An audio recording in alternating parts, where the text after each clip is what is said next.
अगर साईं को पता चल गया तो उन्होंने जीजा जी को क्यों नहीं कहा? शायद वो नहीं चाहते हो कि जीजा जी को बुरा लगे। शायद खुद मुझे डांटना चाहते हो।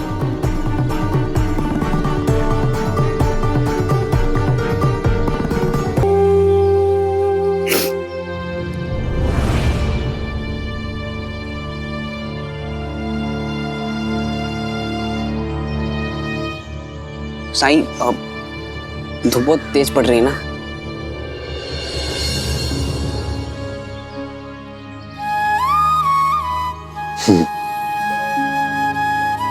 मेरी मदद करोगे? जी साईं, पर करना क्या होगा?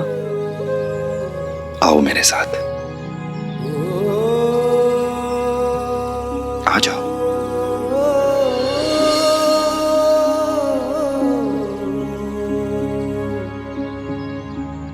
साईं, ये मैंने कुछ लकड़ियां इकट्ठी की हैं। क्या तुम इनका गट्ठर बांधने में मेरी मदद करोगे? हाँ साईं, पर मैं बांधूंगा किससे?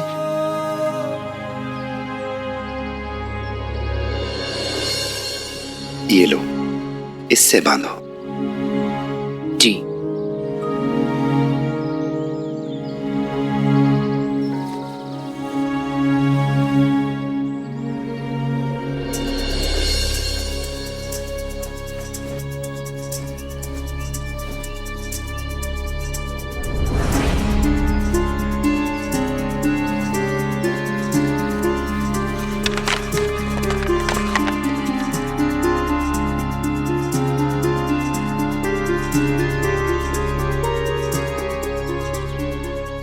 साईं, रस्सी बहुत छोटी है। कोशिश तो करो। जी।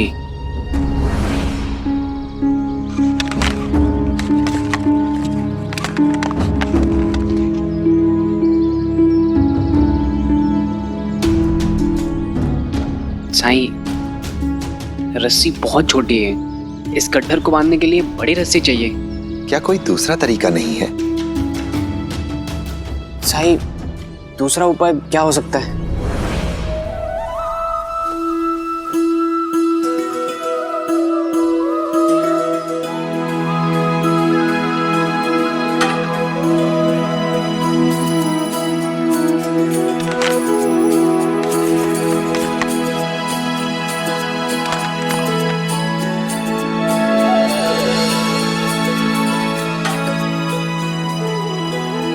आप कोशिश करो। जी।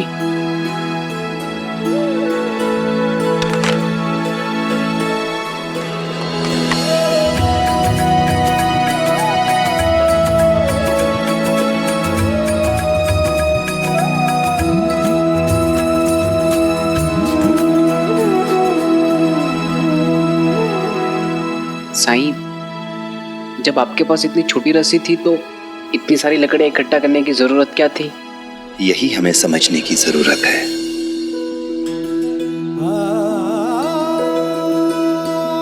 ये रस्सी हमारे जीवन की तरह है, और ये लकड़ियां, ये हमारी इच्छाएं, हमारी जरूरत की तरह है। क्या तुम्हें नहीं लगता कि जीवन में कुछ जरूरतें ऐसी हैं जो हमारे लिए आवश्यक हैं, और कुछ नहीं भी हैं? अगर हम अपनी इच्छाओं, अपनी जरूरतों के बोझ तले खुद को दबा महसूस करते हैं, तो फिर ये हमें ही तय करना होगा कि हम अपने जीवन की किन अनावश्यक वस्तुओं का त्याग कर सकते हैं, खुद से दूर कर सकते हैं उन्हें, जैसा मैंने इन लकड़ियों के साथ किया। फिर तुम देखना, तुम्हारा जीवन भी ऐसे ही सही राह पर आ जाएगा। और मुझे पूरा विश्वास है कि तुम अपने जीवन की अनावश्यक लकड़ियों का त्याग करके खुद को सही रास्ते पर ला सकते हो। धन्यवाद साईं।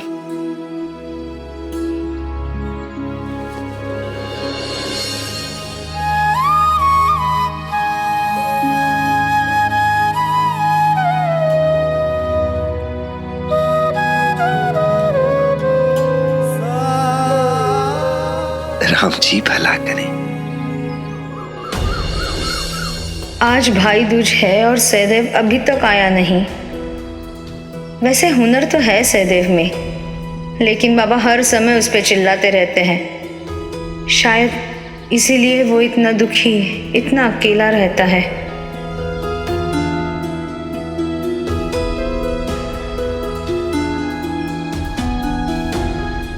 सहदेव, कहाँ चला गया था तू?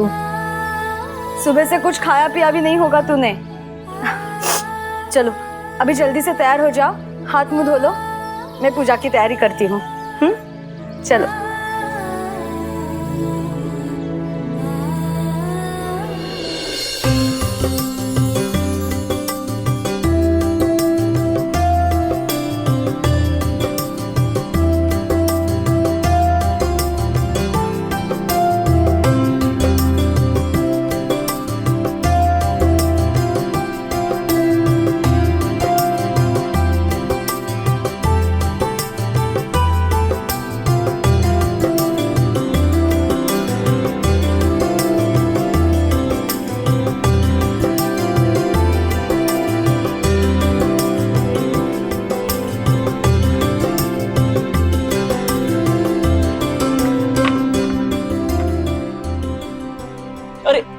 खुश रह। ये देख तेरे लिए क्या लेके आया हूं मैं।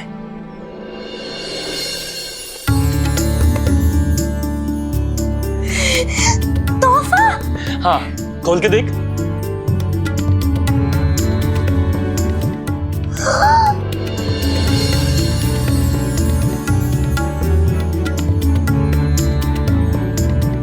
कैसा लगा? बहुत अच्छा, बहुत सुंदर है अब्दुल भैया। अब्दुल भैया, इतना महंगा तोहफा लाने की क्या जरूरत थी? ये तो बहुत महंगा होगा ना।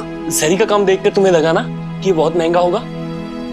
बिल्कुल भी महंगा नहीं है। जरी का काम इस पर रोहिणी माँ जी ने किया है। क्या? सच?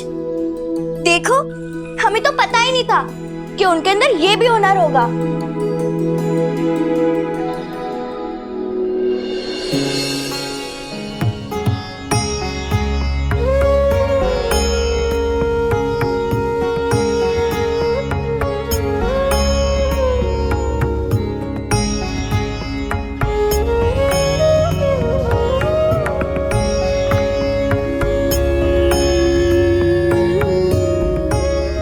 खुश रहे।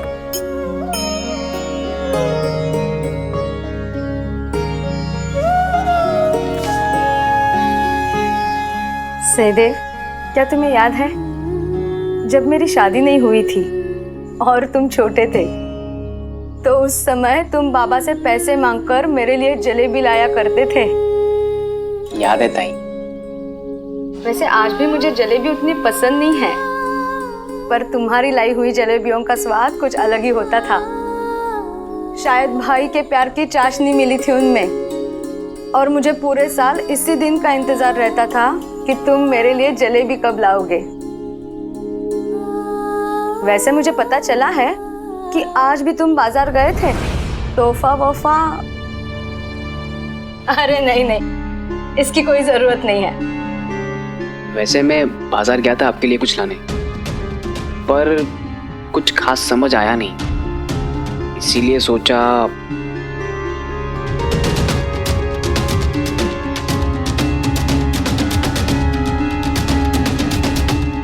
अपनी पहली कमाई आपको दे दूं।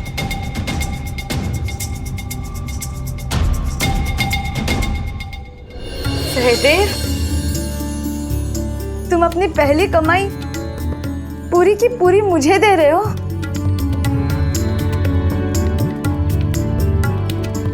इससे बेहतर उपहार और क्या हो सकता है एक बहन के लिए? तो यही बैठ, मैं अभी खाना लेके आती हूँ तेरे लिए। उद्धव, तू भी बैठ मामा के साथ।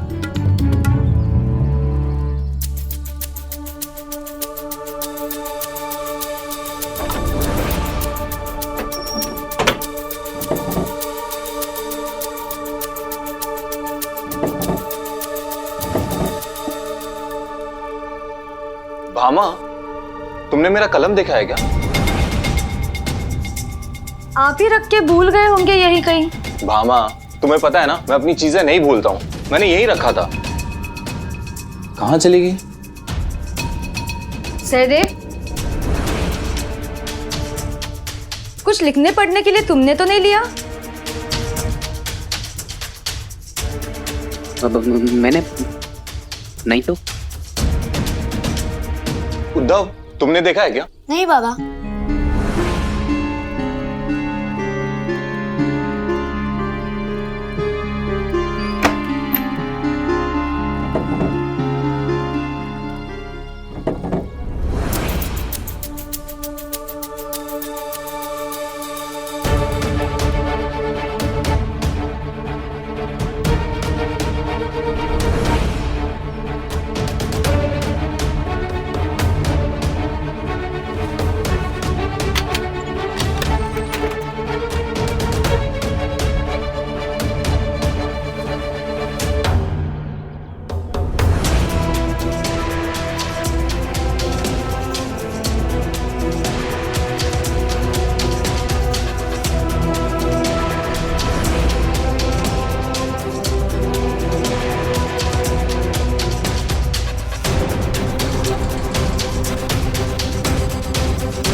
आहो, आज भाई दूज है, चलिए बाजार जाके कुछ सामान खरीद लेते हैं।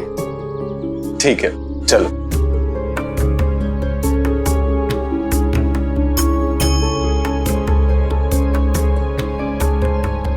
ताई, ताई आप,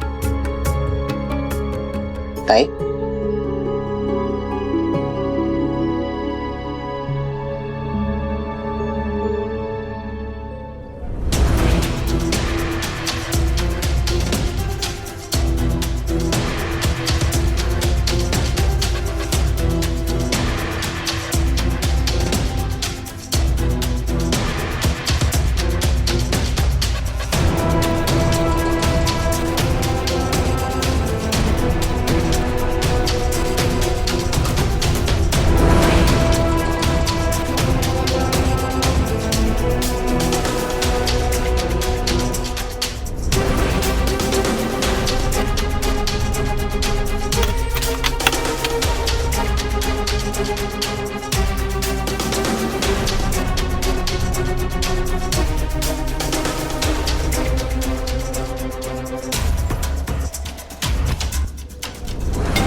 जीजा जी कहीं ये तो नहीं थी?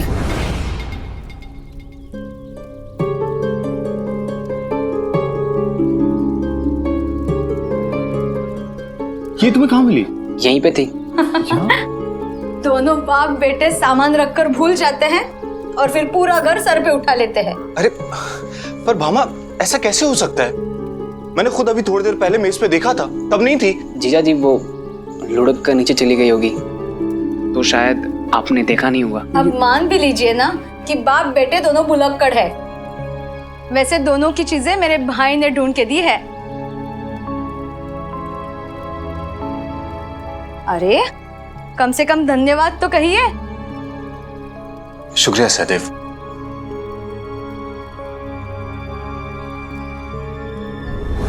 चोर भी 10 घर छोड़ के चोरी करता है, और मैं तो अपने ही बहन के घर में, जहां सब इतना प्यार देते हैं मुझे, अगर गलती से कभी उन्हें पता चल गया तो क्या होगा? क्या मुंह दिखाऊंगा मैं उन्हें?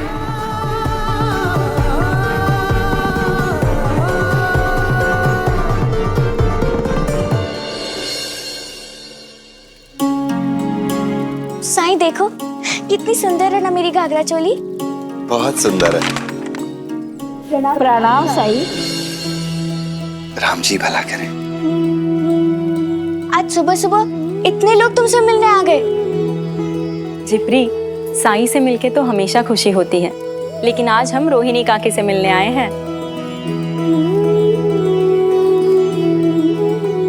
आप लोग बिल्कुल फिक्र मत कीजिए, जैसी कढ़ाई आप चाहते हैं ना वैसी ही होगी। मैं कुछ भी भूलती नहीं। और पैसे? पैसे का क्या है, वो भी ले लूंगी। कहाँ भागे जा रहे हैं? ठीक है, चलते हैं। प्रणाम साईं। प्रणाम साईं। राम जी भला करें। अरे पैसों से मुझे याद आया, माँ जी ये लीजिए, आपने घाघरा चोरी पर कमाल का जरी का काम किया। सब लोग बहुत तारीफ कर रहे थे, यहाँ तक कि झिपरी को भी बहुत पसंद आया। माँ कह रहा है और मेहनताना दे रहा है मुझे। मार खाएगा क्या मुझसे? लेकिन आपने मेहनत की है ना, पैसे तो आपको लेने ही पड़ेंगे। वो सब मैं नहीं जानती। अगर तुम्हारी माँ मेहनत करके तुम्हारे लिए खाना बनाती तो क्या तुम उसे मेहनताना देते? नहीं ना। तुम सब मेरे लिए परिवार की तरह हो, और परिवार से पैसे नहीं लेते। ठीक है काकी, अगर माँ मेहनताना नहीं ले सकती तो अपने बेटे की कमाई पे उसका हक है ना। बेटा आपको अपनी कमाई दे रहा है, यही सोच के ले लीजिए। वैसे भी अगर बच्चे अपनी कमाई से बड़ों की सेवा नहीं करेंगे तो ऐसी कमाई का क्या फायदा। तुम बच्चों से बातों में कोई नहीं जीत सकता। ठीक है, मैं हार मानकर पैसे ले लेती हूँ। लाओ, दे दो पैसे।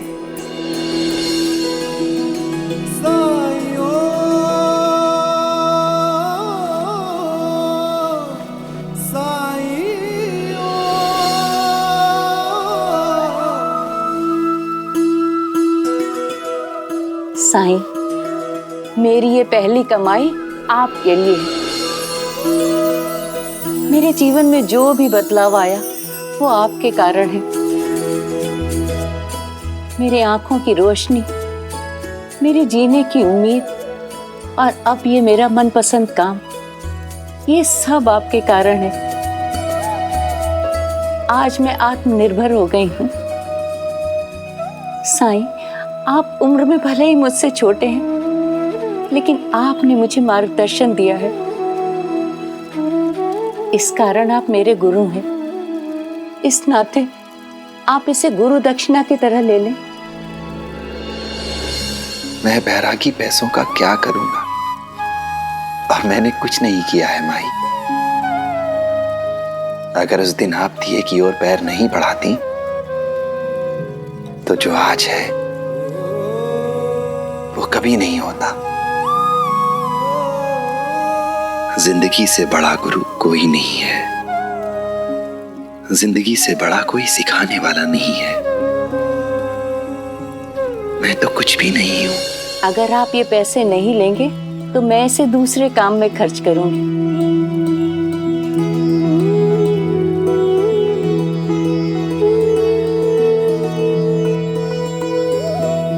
बहुत दिनों से अकेली भटक रही थी। यहाँ आकर मुझे बच्चों का प्यार मिला।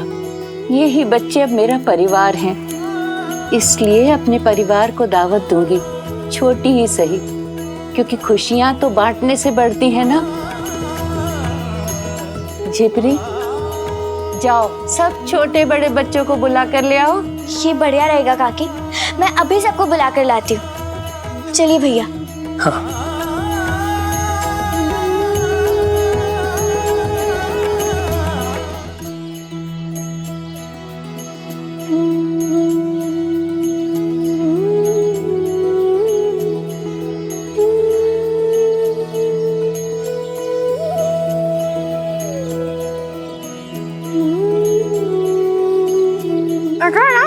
बहुत अच्छा है, बहुत अच्छा है काकी। साईं, आप भी कुछ लीजिए। आप तो कुछ खा ही नहीं रहे हैं।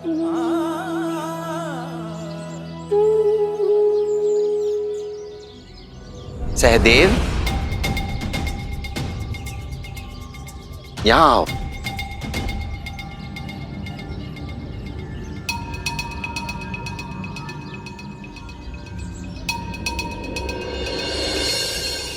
जी सही। थोड़ी देर हमारे साथ बैठो, कुछ खाओ। देखो माँ जी ने हम सब के लिए कितने सारे पकवान मंगवाए हैं। नहीं साहब, वो मैं अभी। मामा जी बैठिए ना, देखिए बहुत सारी स्वादिष्ट चीजें हैं। आप बैठिए ना मामा, बैठिए ना। आइए आइए, ये लीजिए। शिरडी में तुम हमारे मेहमान हो, कभी हमें भी मेहमान नवाजी का मौका दो। मामा जी, जलेबी बहुत स्वादिष्ट है, जल्दी खाइए वरना चींटियां लग जाएंगी।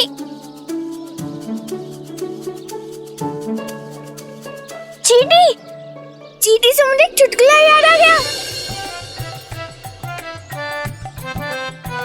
एक बार ना 3 चींटियां आराम कर रही थी, तभी सामने से एक हाथी गुजरा।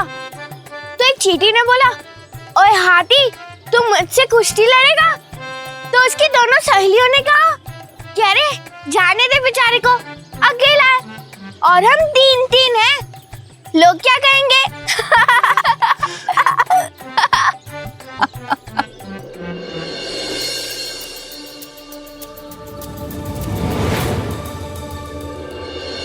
झिपरी दीदी, आप क्यों नहीं हंस रही हो? बकवास था।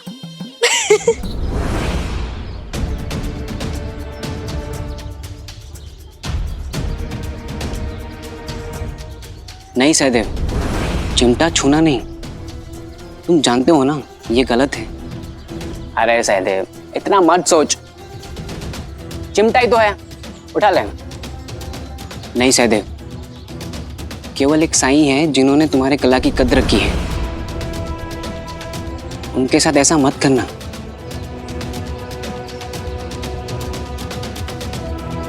अरे सहदेव, उठा ले चिमटा, तू कोई खजाना थोड़ी लूट रहा है। ले ले ले, उठा ले। नहीं सहदेव, तो उठा ना। एक और सुनाती हूँ। हाँ? बस बस और नहीं। सुनाओ परी।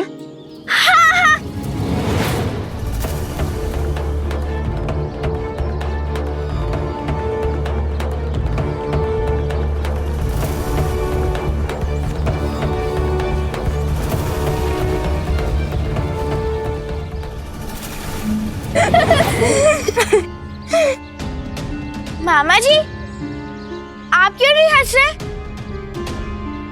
क्या आपको मेरा चुटकुला पसंद नहीं आया? उसमें उनका दोष नहीं है। वो तो है। नहीं, वो बात नहीं, मैं कुछ सोच रहा था।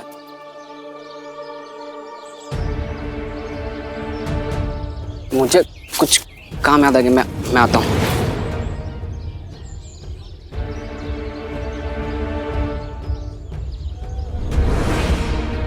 मामा जी ने कुछ भी नहीं खाया, जलेबी वैसे की वैसे ही है।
बड़ी जल्दी लौट आया, जरूर भूख लगी होगी।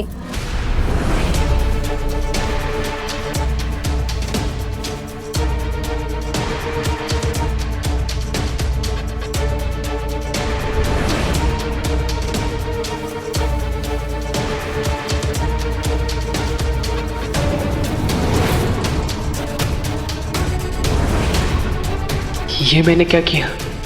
अगर ताई को पता चलेगा तो वो क्या सोचेगी? जीजा जी क्या सोचेंगे?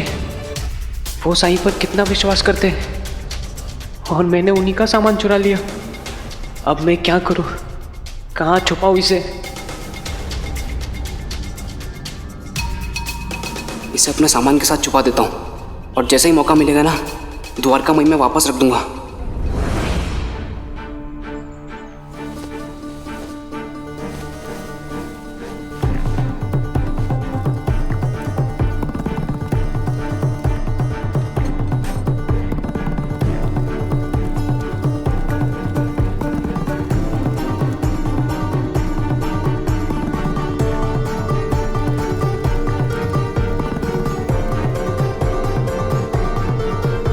सहदेव,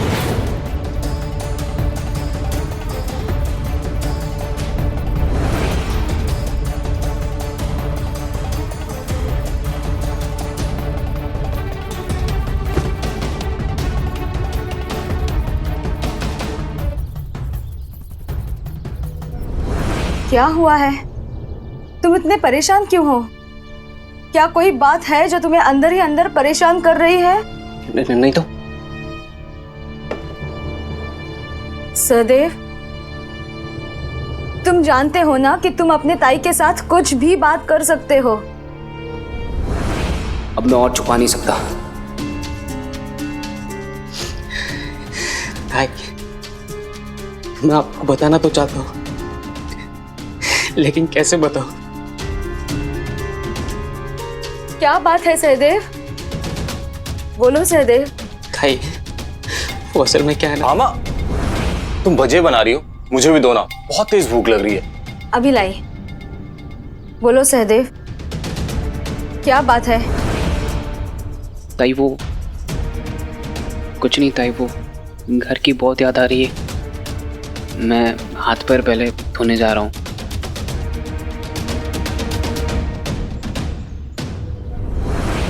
क्या हुआ इसे?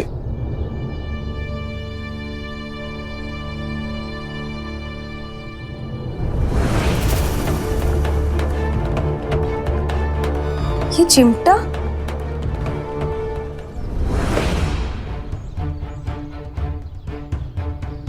ये चिमटा तो कहीं देखा हुआ है।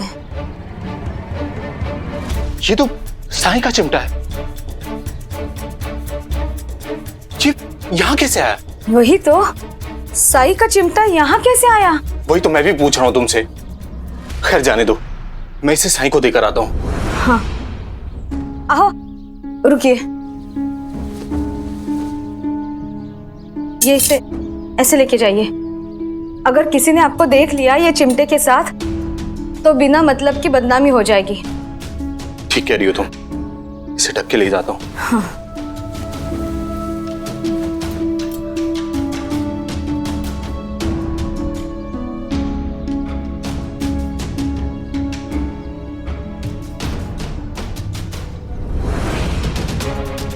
चिमटा देने जा रहा है जीजा जी।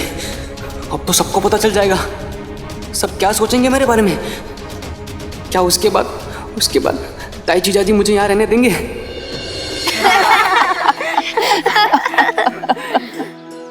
परी, किसी और को तुम्हारे चुटकुले पसंद आए ना आए, मुझे तुम्हारे चुटकुले बहुत पसंद हैं।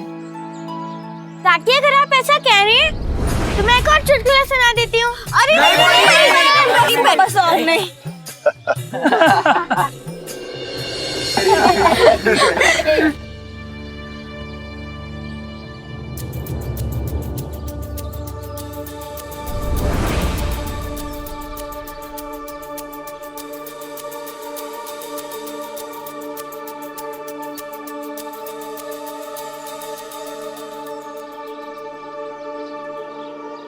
काकी, आप यहाँ?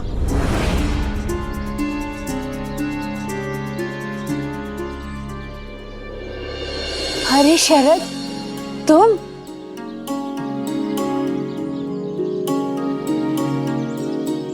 काकी, आप यहाँ कैसे? मैं गया था आपके घर आपसे मिलने। क्या मेरे घर गए थे? मेरे बेटे कैसे हैं? वहाँ सब ठीक है ना? ठीक। काकी, आप कल्पना भी नहीं कर सकती वो किस हाल में है। क्या हुआ? बलराम और लक्ष्मीकांत बहुत दुखी थे। जब मैंने उनको आपके बारे में पूछा तो वो फूट फूट कर रोने लगे। बहुत पूछने पर उन्होंने बताया कि नवरात्रि की खरीदारी करते समय आप खो गई। बहुत चिंतित रहते हैं वो आपके बारे में, खाना भी ठीक से नहीं खाते। और आप यहाँ बैठ के लड्डू और जलेबी खा रही हैं। कैसी माँ है आप? आपको अपने बच्चों की जरा भी चिंता नहीं। मेरी तो ये सब समझ से बाहर है।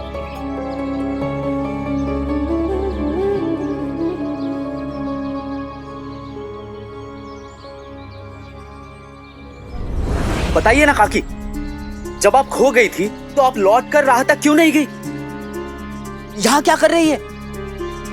क्या आपको अपने बच्चों से प्यार नहीं?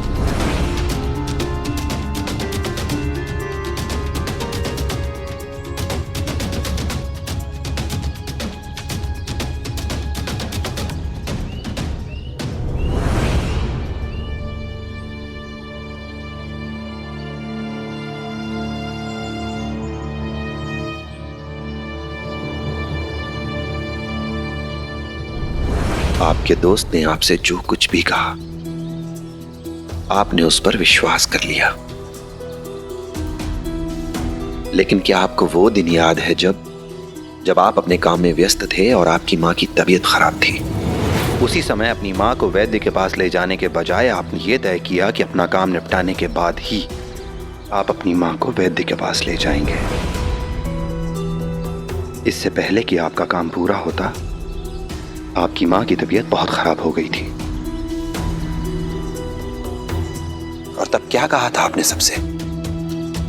आपने कहा था कि आपने अपनी माँ से बहुत बार कहा कि चलो वैद्य के पास चलते हैं, लेकिन आपकी माँ आपकी बात सुनती ही नहीं है। और अब जब उनकी तबीयत बहुत खराब हो गई है तो उन्होंने आपकी बात सुनी।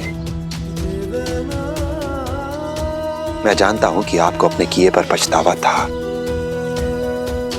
लेकिन आप कभी इतनी हिम्मत नहीं जुटा पाए कि संसार के सामने अपनी गलती स्वीकार कर पाते।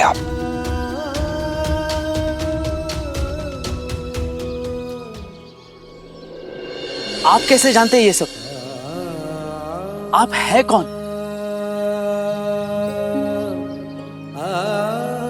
ये साईं है। पुत्र को पुत्र हो सकता है, लेकिन माता कभी कुमाता नहीं हो सकती। मैं जानता हूं कि उस दिन के बाद तुम्हें अपनी गलती का एहसास था और अपनी गलती सुधारने के लिए तुमने अपनी मां की जी जान से देखभाल की, खूब ख्याल रखा उनका, लेकिन कभी संसार को यह बता नहीं पाए और ना ही कभी तुम्हारी मां ने एक शब्द कहा। हो सकता है तुम्हारा दोस्त भी वही कर रहा हो जो कि तुमने किया, इसलिए तुम्हें अपने दोस्त के पास जाना चाहिए और यह जानने की कोशिश करनी चाहिए कि उसने जो कहानी तुम्हें सुनाई क्या वो सच्ची थी।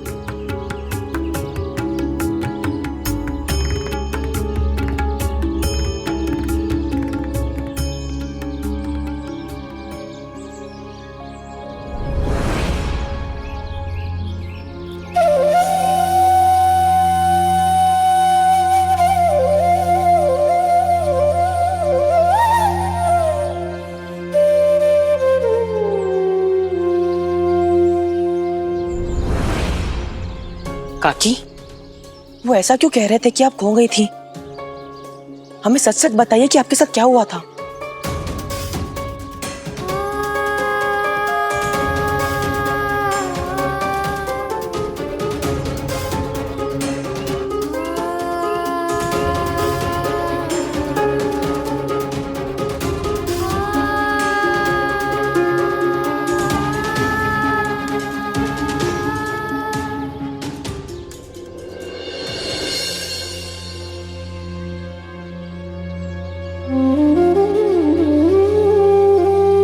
माँ जी, कब तक ये बोझ उठाकर चलेंगी आप?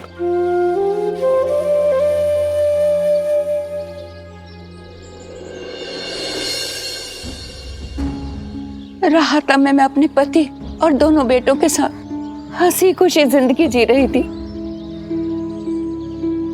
मेरे पति की मृत्यु के बाद जैसे मेरी दुनिया ही बदल गई।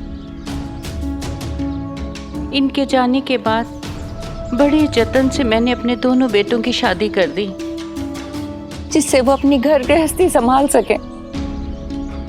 मुझे लगा मैंने अपनी सारी जिम्मेदारियां पूरी कर ली हैं और अब मैं आराम कर सकती हूँ, लेकिन अचानक पिछले साल मेरी आंखों की रोशनी चली गई। तो क्या आपके बेटों ने आपको घर से निकाल दिया? मुझे नहीं लगता उन्होंने कुछ गलत किया था। आंखों की रोशनी जाने के बाद मैं पूरी तरह उन पर बोझ बन चुकी थी। वो अपना नया जीवन शुरू कर रहे थे और मुझे ये ठीक नहीं लगा कि वो मेरी तीमारदारी करे, देखभाल करे और उसमें समय बर्बाद करे। मैं उनको दोष नहीं दे सकती। उनके लिए अपने परिवार के साथ साथ एक लाचार अंधी का ध्यान रखना कितना मुश्किल रहा होगा। मैं पूरी तरह उन पर निर्भर हो गई थी, पानी तक नहीं ले सकती थी। छोटे छोटे काम के लिए मुझे लोगों को बुलाना पड़ता था।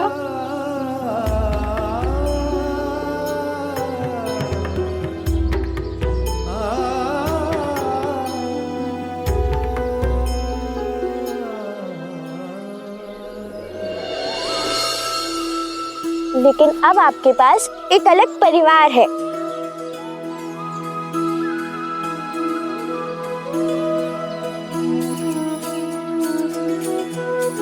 काकी, ये लीजिए, मुंह खोलिए, पूरा खाइए। जब भी मैं दुखी होती हूँ ना, तब मैं थोड़ी मिठाई खा लेती हूँ।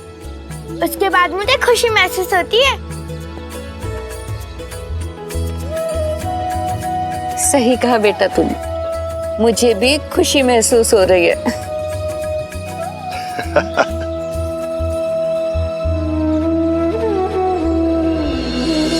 तुम लोग माँ जी को लेकर चलो, मैं अभी आता हूँ। आइए काकी।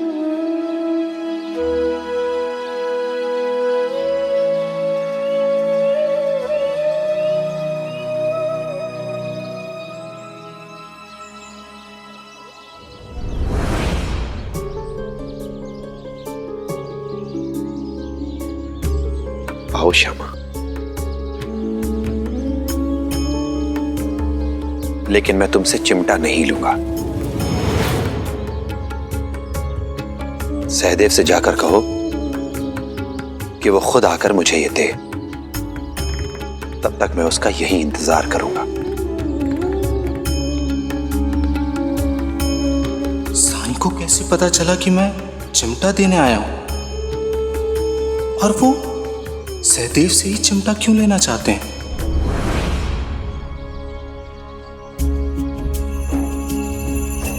जी साईं, जैसे आपकी मर्जी।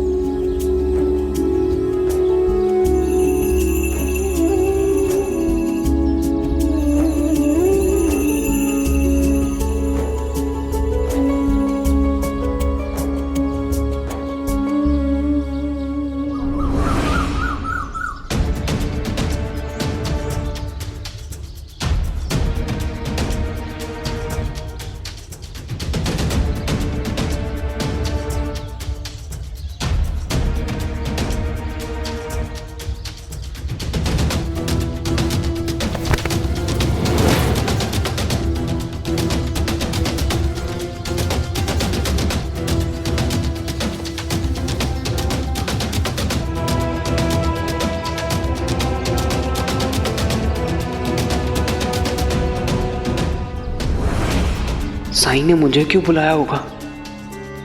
कहीं उन्हें पता तो नहीं चल गया कि मैंने ही चोरी की थी? जरूर उन्हें पता चल गया होगा, जैसे उन्हें रोहिणी काकी की समस्या का पता चल गया और उन्होंने उन पे अपनी कृपा बरसाई।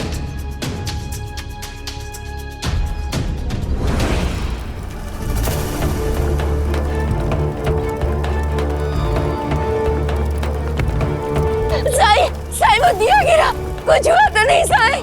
आप खुद ही क्यों नहीं देख लेती? साईं, मैंने आपको देख लिया साईं।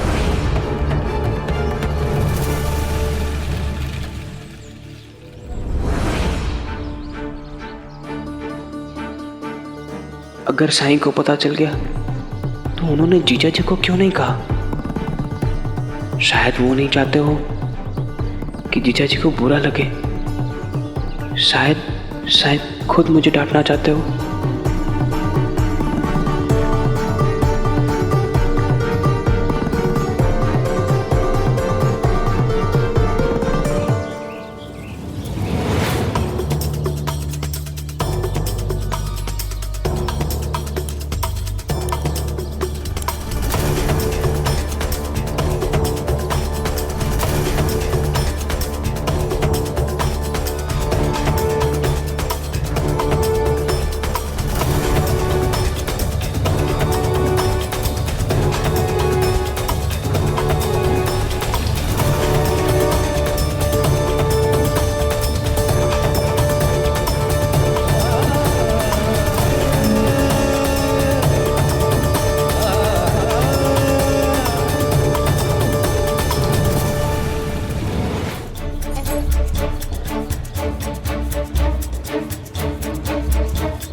साईं।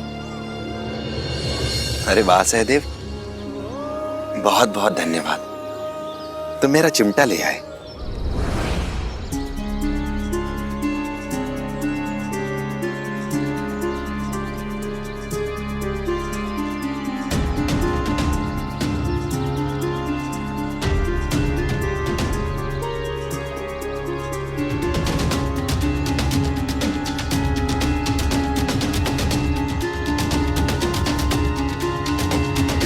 चिमटा सहदेव,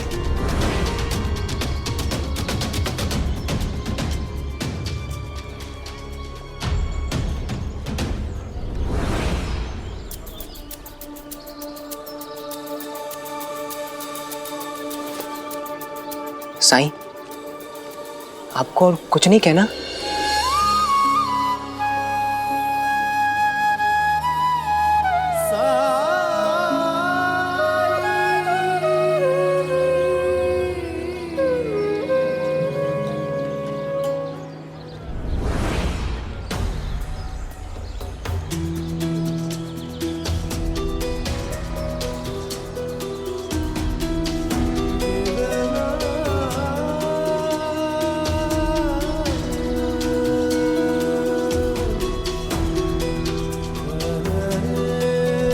आप चुप क्यों हैं साईं?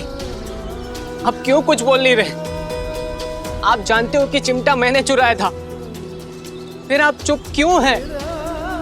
क्यों आप ताई और जिया जी को जाके बोल नहीं देते कि मैं चोर हूं? साईं, आप मुझे मारिए, आप मुझे मारिए, आप मुझे डांटिए साईं, आप मुझे सजा दीजिए साईं, लेकिन आप ऐसे चुप मत रहिए साईं। साईं, आप मुझे डांटिए, मुझे सजा दीजिए साईं। आपकी ये चुप्पी मुझे अंदर ही अंदर खाए जा रही है साईं, कुछ तो बोलिए साईं। साईं, मैं जानता हूँ कि मेरी ये सच्चाई आपके अलावा कोई नहीं जानता। साईं, मैं बहुत बुरा इंसान हूँ साईं। साईं, मेरे किए हुए की सजा मुझे मिलनी ही चाहिए साईं। मुझे आप सजा दीजिए, मुझे मारिए साईं, मुझे मारिए, मैं इसी के काबिल हूँ साईं, मुझे कुछ तो सजा दीजिए।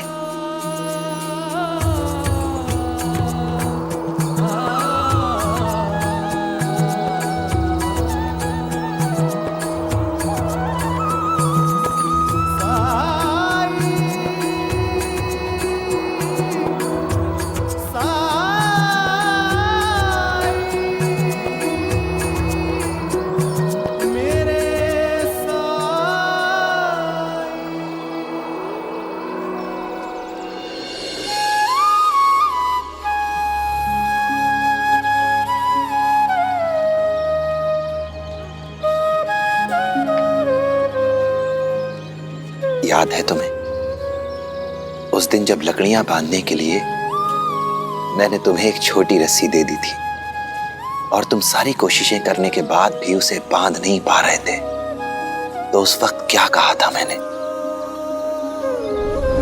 अगर हम अपनी इच्छाओं, अपनी जरूरतों के बोझ तले खुद को दबा महसूस करते हैं तो फिर यह हमें ही तय करना होगा कि हम अपने जीवन की किन अनावश्यक वस्तुओं का त्याग कर सकते हैं। कैसे करूं साईं? अगर मैं ये कर सकता तो आज मेरी ये हालत होती ही नहीं। मैं शुरू में ऐसा नहीं था, मैं भी बचपन में और बच्चों की तरह ही था, लेकिन लड़कपन में ना छूटने वाली ये बुरी आदत न जाने कैसे लग गई। मैं हमेशा कोशिश करता हूँ कि चोरी ना करूं, पर मैं कभी नियंत्रण नहीं कर पाता। ये आदत तुम्हें कब से लग गई? कुछ याद है तुम्हें? मेरे बाबा बड़े ही सख्त उसूलों वाले इंसान हैं। उन्होंने हमेशा अपने नियम के हिसाब से हमें चलाया। ये मत करो, वो मत करो, किसी की देखा देखी मत करो। साईं, मेरे दोस्तों के पास पहनने को अच्छे कपड़े थे, उनके पास अच्छे खिलौने थे, वो लोग स्वादिष्ट खाना खाते थे और हम लोग सादा जीवन जीते थे। वैसे साईं, हमें कोई कमी नहीं थी, पर बाबा को लगता था कि इससे हम पे बुरा असर पड़ेगा, हम बिगड़ जाएंगे।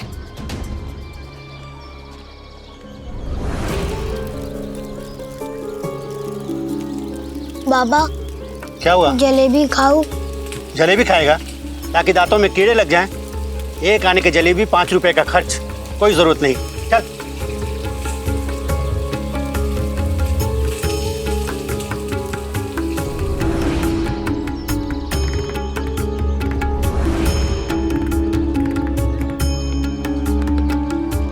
बाबा, ये हाथी कितना अच्छा है, मुझे ही चाहिए। सवारी करेगा इसकी?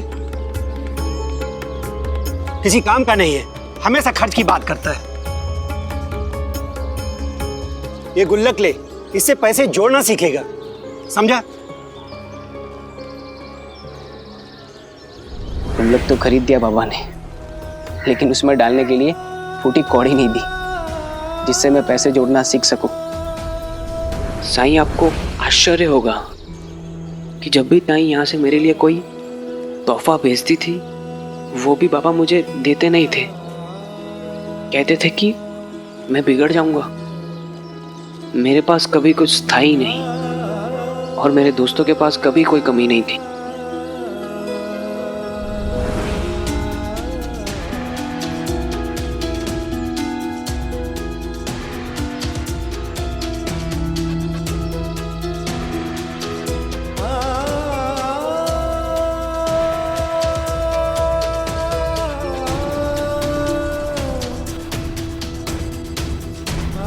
मेरे दोस्तों के माता पिता अपने बच्चों को जो सामान खरीद कर देते थे, उन चीज़ों के लिए मैं तरसता था। मुझे बहुत बुरा लगता था कि वो सामान मेरे पास क्यों नहीं है।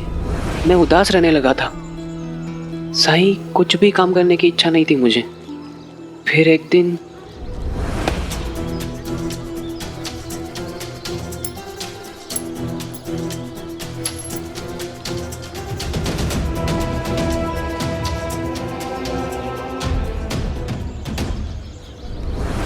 जो चीज़ मेरे बाबा मुझे खरीद के नहीं दे सके, उसे पाने का मैंने अपना तरीका ढूंढ लिया था।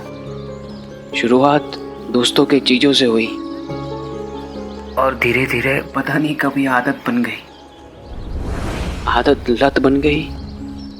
मैं जानता था सही कि मैं ये गलत कर रहा हूँ, लेकिन मेरे अच्छे इरादे होने के बावजूद मैं इस दलदल में अपने आप को गिरने से रोक ही नहीं पा रहा था। एक रास्ता मुझे समझ में आया, वो ये था कि मैं किसी से मिलूं ही नहीं, अकेला रहूं। मैंने सोचा जब लोगों से मिलना जुलना होगा ही नहीं तो उनकी चीजों को चुराने का प्रश्न उठेगा ही नहीं। साईं, इसलिए मैंने घर से बाहर निकलना ही बंद कर दिया। और बाबा तो कभी मुझे समझते थे ही नहीं।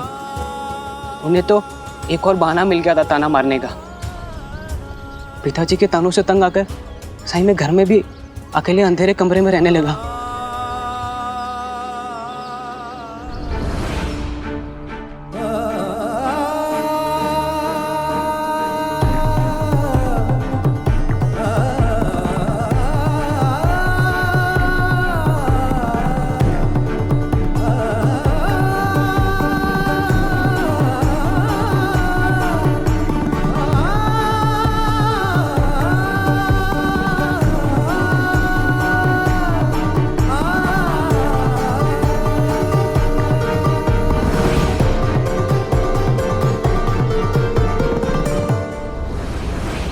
साईं, मैं जब भी घर से बाहर जाता हूँ तब वो चाहे किसी का घर हो या बाजार, मैं कुछ ना कुछ चुरा लेता हूँ।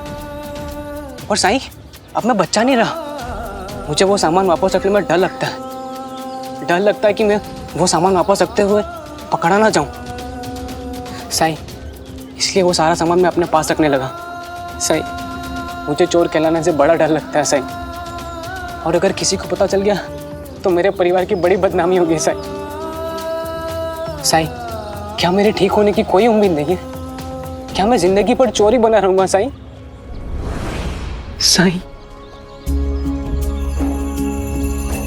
सहदेव, कोई इंसान कितना ही अच्छा क्यों ना हो, जीवन में कभी ना कभी बुरा काम करता ही है। फर्क इस बात से पड़ता है कि बुरा काम करने के बाद इंसान के मन में पश्चाताप की भावना जागती है या वो अपनी गलती स्वीकार ही नहीं करना चाहता। और अगर मन में पश्चाताप की भावना जागे तो भूल सुधारने के लिए वो कोशिश करना चाहता है। अगर हां, तो क्या उसका संकल्प दृढ़ है? क्योंकि पश्चाताप का मार्ग कभी आसान नहीं होता। क्या तुम अपनी भूल सुधारना चाहते हो? मगर कैसे साईं? जब भी तुम्हारा मन कुछ चुराने के लिए करे, उस समय उस इंसान को याद करो जिसे तुम सबसे ज्यादा चाहते हो, जो तुम्हारे सबसे करीब है, जो तुम्हारे लिए सबसे अच्छा है, जिस पर तुम सबसे ज्यादा भरोसा कर सकते हो। बस उसे याद करो। लेकिन कौन? ताई, जीजा जी, बाबा? वो कौन है ये तो तुम्हें ही तय करना होगा सहदेव। लेकिन उससे क्या होगा साईं? करके देखो, तुम्हें खुद पता चलेगा। और हाँ, एक बात और, अगर तुम अपनी भूल सुधारना चाहते हो, अपनी इस बुरी आदत से छुटकारा पाना चाहते हो, तो तुम्हें मेहनत करनी होगी। अगर घर से बाहर नहीं निकलोगे, खुद को एक कमरे में बंद करके रखोगे, लोगों से मिलो जुलोगे नहीं, बातचीत नहीं करोगे, हंसो बोलोगे नहीं, तो तुम्हें अपनी इस बुरी आदत से कभी छुटकारा नहीं मिलेगा। घर से बाहर निकलो, काम की तलाश करो, हंसो बोलो। मैं जानता हूं ये काम तुम्हारे लिए मुश्किल होगा, लेकिन इसे एक चुनौती समझकर स्वीकार करो। और अगर तुमने ये काम कर लिया तो मुझे पूरा विश्वास है कि तुम्हें सफलता जरूर मिलेगी, जरूर। मैं आपकी सलाह जरूर मानूंगा साईं। राम जी भला करे।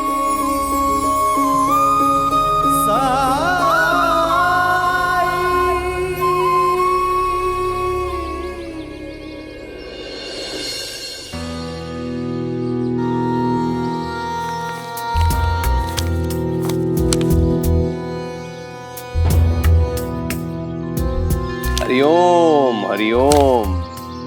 पहली बार ऐसा हुआ है कि मां के आरंभ में ही सबने ब्याज की राशि चुका दी हो। जबकि इसी महीने में दिवाली और भाई दूज का त्योहार भी था। देखा मूर्खों, गणपतराव की नस दबाने का परिणाम। पूरे शिरडी वासी मेरे मुट्ठी में आ गए। जी सरकार। इतना भय तो उनके मन में होना ही चाहिए कुलकर्णी सरकार के लिए, है कि नहीं?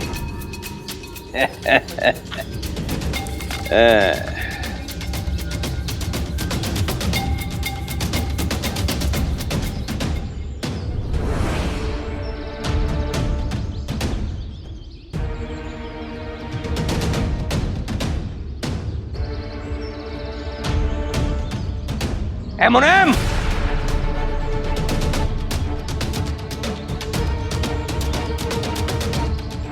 सटिया गया है तू? हाँ, दृष्टि चली गई है तेरी आंखों की।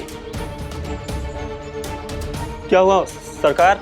हुआ क्या है वो छोड़, पहले ये बता, साल में माह कितने होते हैं?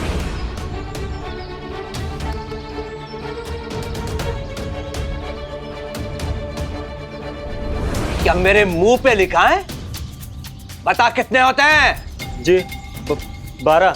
तो तूने यहां पर केवल 11 माह का ब्याज क्यों गिना है?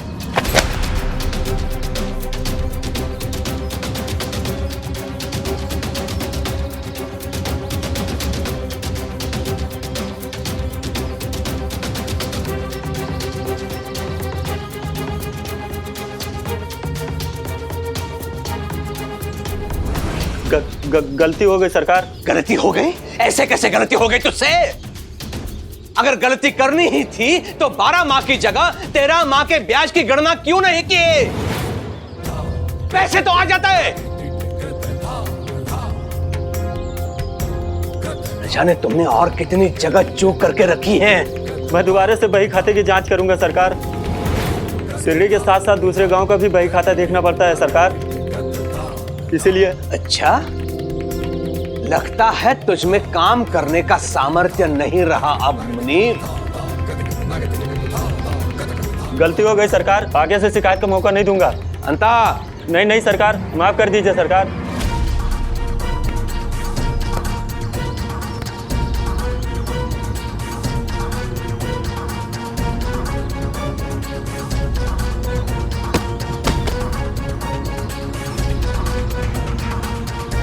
गलती हो गई सरकार। चल निकल जा यहाँ से, ओ वाड़े के आसपास भी मत दिखना, चल निकल।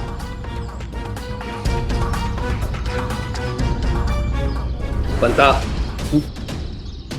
जल्दी जा, दूसरे गांव के बही खाते को लेके आ। न जाने इस गधे ने कहां कहां चूक करके रखी है। जी सरकार। हरिओम हरिओम।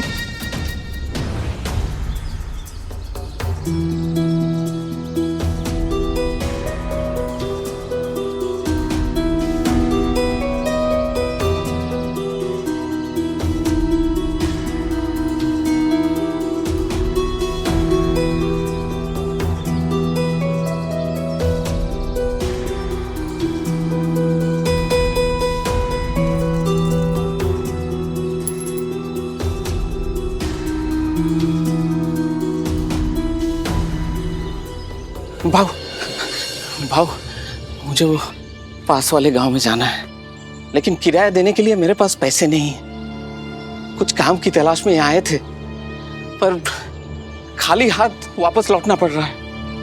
आप अगर मुझे मेरे गांव तक छोड़ दें तो बड़ी मेहरबानी होगी। भाऊ, लेकिन मैं जरा व्यस्त हूँ, मैं आपकी मदद नहीं कर पाऊंगा। लेकिन हाँ, आपकी काम वाली समस्या मैं जरूर दूर कर सकता हूँ। सच? हाँ। क्या किसी जमींदार या साहूकार को काम करने वाले लोगों की तलाश है? नहीं नहीं नहीं नहीं नहीं, आपको काम की जरूरत है? हाँ। आप मेरे साथ जुड़ जाओ। मेरी बेटी की शादी होने वाली है, तो मैं पूरे महीने उसमें व्यस्त रहूंगा। और मुझे एक गाड़ी चलाने वाले की जरूरत भी है, जो गाड़ी हाँक सके। लेकिन हाँ, एक बात मैं बता देता हूँ, गाड़ी चलाना इतना आसान काम भी नहीं है।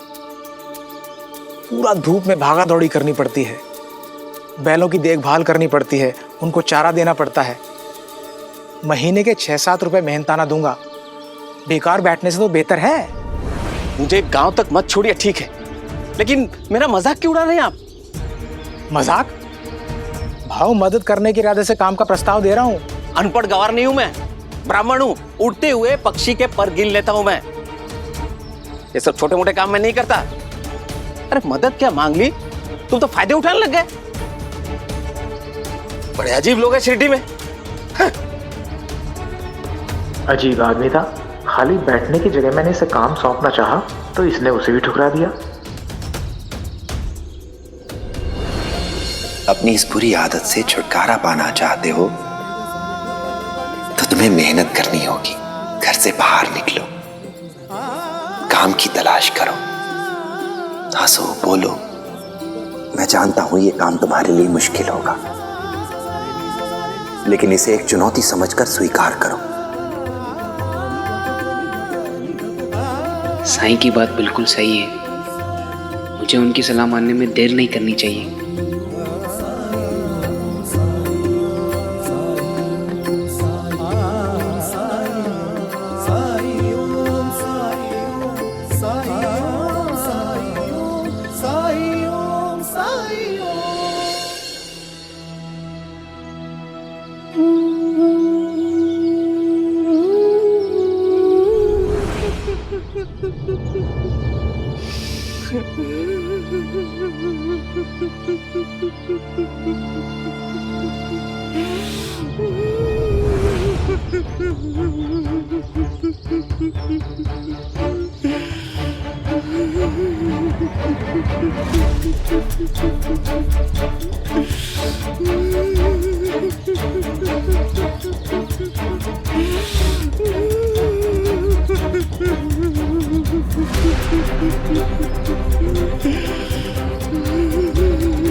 भाऊ बोलिए। वो नहीं, ये मिठाई की दुकान है और मैंने तो अभी मन को नियंत्रित करना सीखा ही नहीं है। मैं तैयार नहीं हूँ, मैं यहाँ खुद को रोक नहीं पाऊंगा। मैं कुछ ना कुछ चुरा ही लूंगा यहाँ से। क्या हुआ? कुछ नहीं।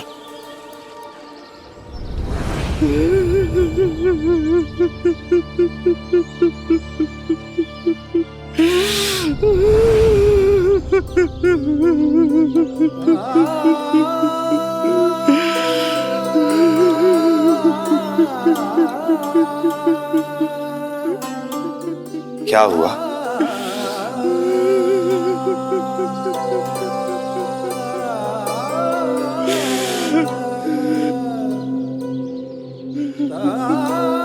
क्या बात है? क्या मैं तुम्हारी कुछ मदद कर सकता हूं?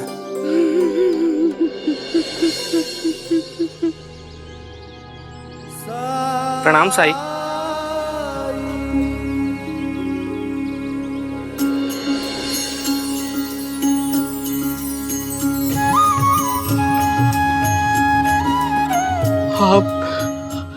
आप साई हैं? अरे बताओ तो सही, बात क्या है? मैं भी कैसा मूर्ख हूं, अपनी तकलीफ में मैं तो भूल ही गया कि शिरडी में आप भी है। मुझे पूरा विश्वास है कि मेरी सब समस्याएं अब दूर हो जाएगी। मेरी मदद कीजिए साई, मेरी मदद कीजिए। लक्ष्मी, थोड़ा पानी देना।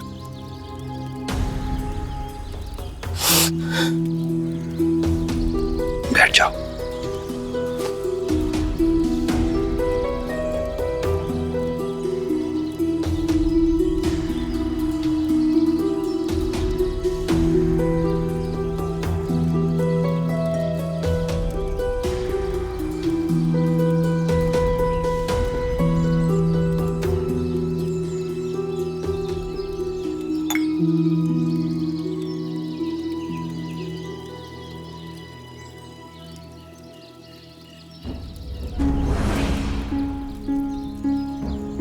अब बताओ, कहो क्या बात है? साई, मेरा नाम सौरभ है। बहुत गरीब ब्राह्मण कुल में मैं जन्म लिया। मेरे बाप दादा ने भी गरीबी देखी थी और मैं भी गरीबी के जंजाल में फंसा हूं। गांव में थोड़ी सी जमीन है, लेकिन उससे मेरे घर का गुजारा बहुत मुश्किल से होता है। जो दुख मैंने भोगे हैं, मैं नहीं चाहता कि मेरे बीवी बच्चे भी वही भोगे। इसीलिए मैंने बाहर काम करना शुरू कर दिया। थोड़ा बहुत काम मुझे मिला भी, लेकिन आए दिन कोई ना कोई मुसीबत आती रही और मेरी नौकरियां जाती रही। फिर भी मैंने हार नहीं मानी। सोचा दिवाली के बाद कोई अच्छा काम ढूंढ लेंगे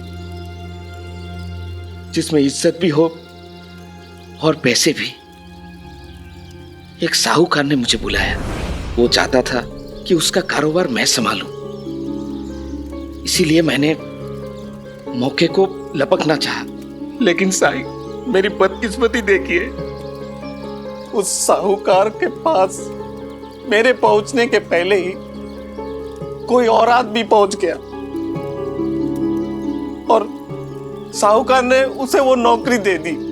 लोग सामान देके भी मुकर जाते साई। उस साहूकार के भरोसे मेरे पास जो भी थोड़े बहुत पैसे थे, मैं वो खर्च करके यहाँ आया, लेकिन मेरे हाथ निराशा ही लगी। ये सब मेरे साथ ही क्यों होता है साई? गाँव वापस लौटने के लिए भी मेरे पास पैसे नहीं बचे थे, इसलिए मैं पैदल जा रहा था। रास्ते में एक बैलगाड़ी वाला दिखा जिससे मैंने मदद मांगी, लेकिन उसने भी मेरी मजबूरी का फायदा उठाना चाहा।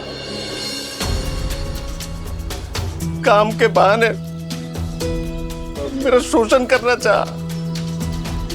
ये सब मेरे साथ ही क्यों होता है साई? मेरे साथ ही क्यों होता है साई?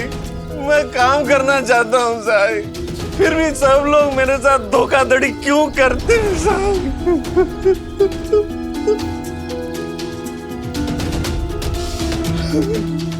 मुझे अमीर बनने का अवसर क्यों नहीं मिलता है साई? क्यों नहीं मिलता?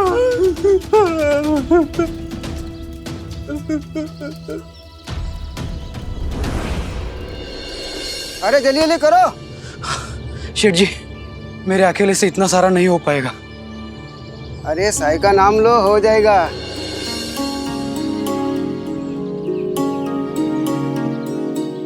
साई।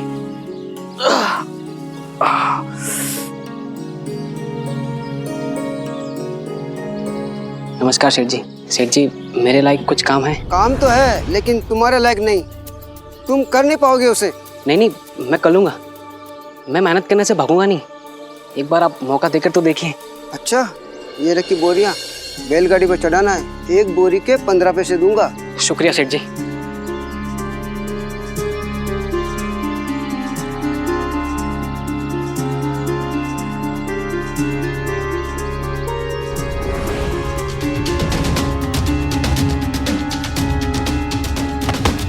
हो गई तसल्ली? कहा था तुमसे, नहीं कर पाओगे। चलो चलो, मेरा समय बर्बाद मत करो। चलो निकलो यहाँ से। अरे भाई, तुम क्यों खड़े हो? तुम तो काम करो। हाँ सेठ जी।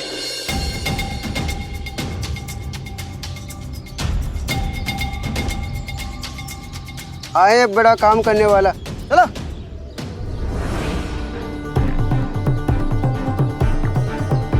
आप जब बुलाएंगे तब मैं आ जाऊंगा। बस कुछ काम दे दो आप। अरे पर मुझे किसी की जरूरत नहीं है, ये काम तो मैं अकेले ही संभाल लेता हूँ। भाऊ, वो मुझे। अरे तुम तो वही हो ना, उस दिन भाऊबीज के दिन आए थे। ढेरों साड़ियाँ दिखाई, मगर एक भी नहीं खरीदी थी तुमने। और तो और बिना बताए गायब हो गए थे।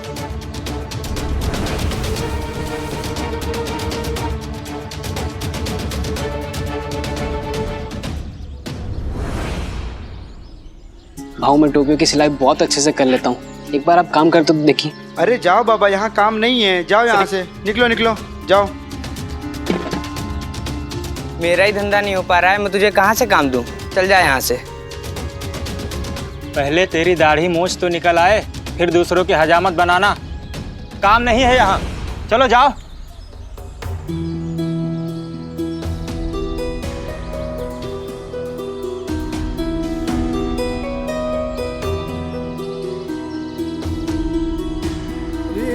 पूरी सिटी घूम ली, सबसे काम मांगा, लेकिन किसी ने भी काम नहीं दिया। क्या मैं हार मान लूं? हार नहीं मान सकता साई। और अब तो आप मिल गए मुझे। ये कोई संयोग नहीं है। मुझे लगता है कि मेरी किस्मत अब बदलने वाली है। मेरी मदद कीजिए साई, मेरी मदद कीजिए।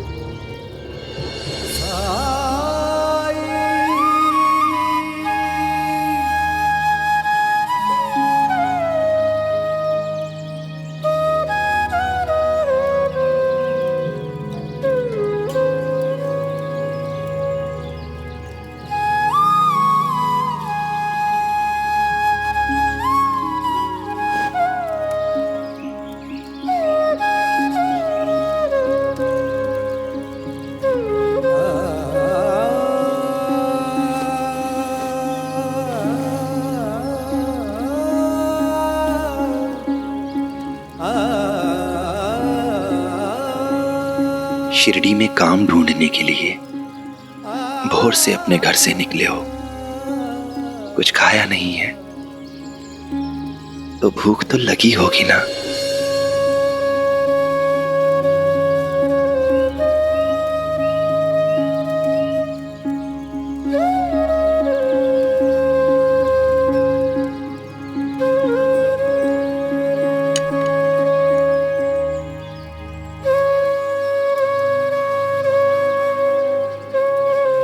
ये लो, कुछ खा लो।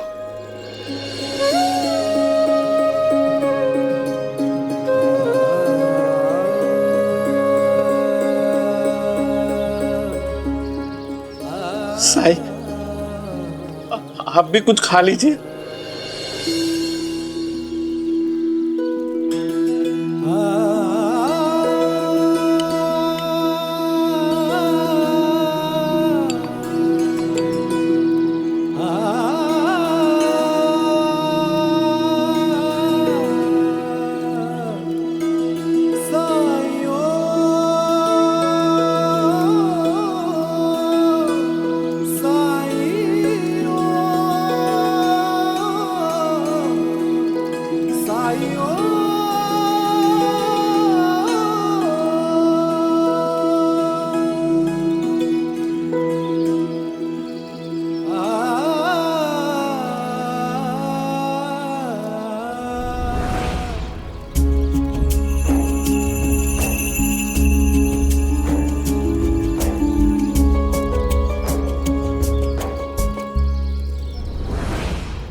साईं, आपने तो बहुत कम खाया है।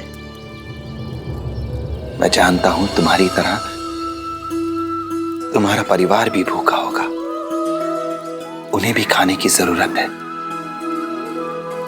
इसलिए उनके लिए खाना बांध कर दे देता हूं मैं। तुम अपने साथ ले जाना और जब घर पहुंचो तो उन्हें दे देना।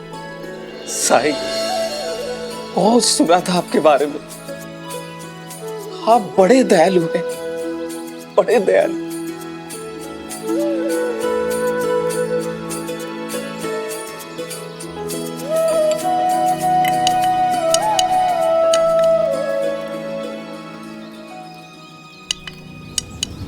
साईं मेरे घर वालों के लिए अपना छोटा खाना दे रहे हैं, पर वो ऐसा कैसे कर सकते हैं? उन्हें बताया था मैंने कि मैं ब्राह्मण हूं, झूठन देकर वो मेरा अपमान क्यों कर रहे हैं?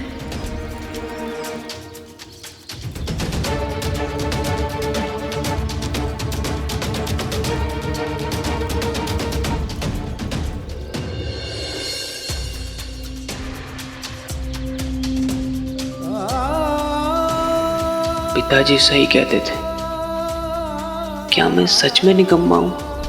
भूत के पांव पालने में ही दिख जाते हैं। अरे मैं तो इसके लक्षण देख के कह रहा हूं, इस जिंदगी में कुछ भी नहीं करने वाला।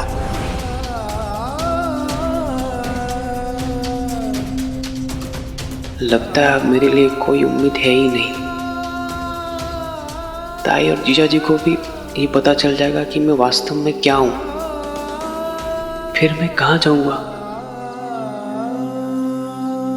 संभाल के उठाना और जल्दी जल्दी करो, पूरा दिन इसमें मत लगाना, और भी काम है करने को।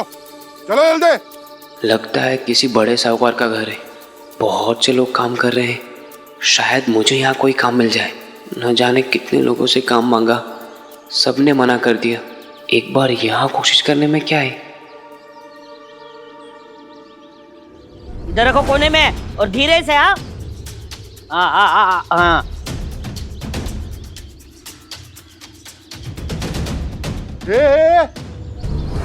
कहाँ घुसे चले आ रहा अंदर? धर्मशाला है ये, चल भाग यहाँ से। नमस्कार भाऊ, मैं वो काम ढूंढ रहा हूँ, मेरे लायक कोई काम मिल जाता तो। अरे सुना नहीं क्या तूने? आज चला आ रहा है, चल निकल जा यहाँ से। बड़ा आया काम मांगने वाला, जैसे हमारे सरकार ने सबको काम देने का ठेका लेके रखा है। सरकार, एक बार मेरी बात तो सुन लीजिए। हरिओम हरिओम। कौन है ये मूर्ख? मेरी गिनती भुला दी इसने। क्षमा कीजिए सरकार, मैं आपको परेशान करना नहीं चाहता था, मैं तो बस आपके पास काम मांगने आया हूँ। बालकों के लिए मेरे पास कोई काम नहीं है, जाओ यहाँ से। सरकार, मैं कोई भी काम कर लूंगा सरकार, मैं बस अपने आप को काम में व्यस्त रखना चाहता हूँ। मैंने कहा यहाँ से जाओ, मेरे धैर्य की परीक्षा मत लो। सरकार जाओ। सरकार, सरकार ऐसा मत कीजिए सरकार, मेरे लायक कोई तो काम होगा सरकार।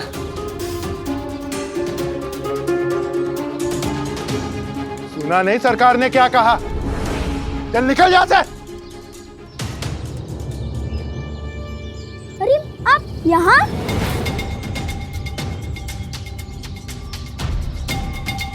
गोविंदा, इधर आ।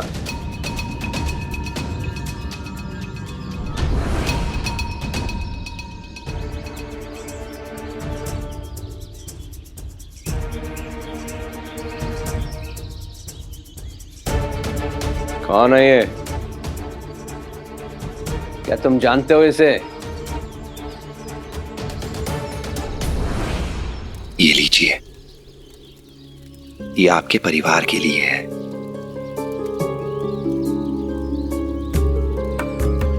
क्या हुआ, कोई समस्या है क्या? नहीं सही, कोई समस्या नहीं।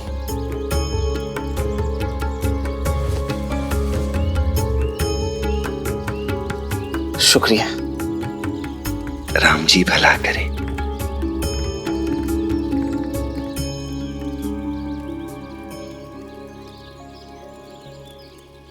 ये कितने अजीब हैं, घर ले जाने के लिए अपना झूठन दिया।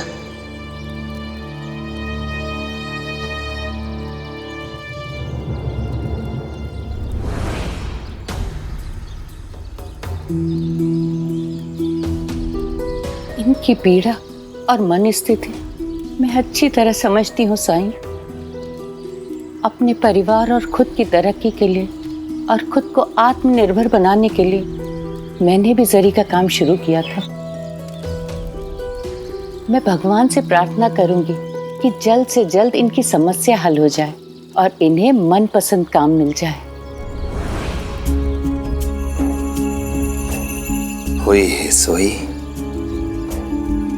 जो राम रचि राखा।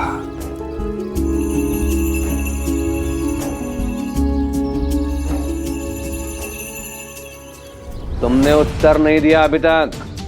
तुम इसे कैसे जानते हो? अगर मैंने मामा जी को बता दिया कि मैंने इन्हें साई के साथ देखा है तो वो मेरा वाड़ी से बाहर निकलना ही बंद कर देंगे। उत्तर दो।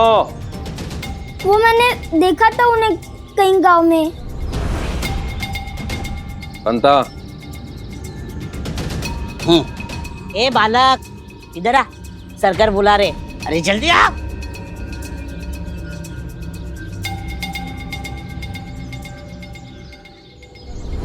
प्रणाम सरकार।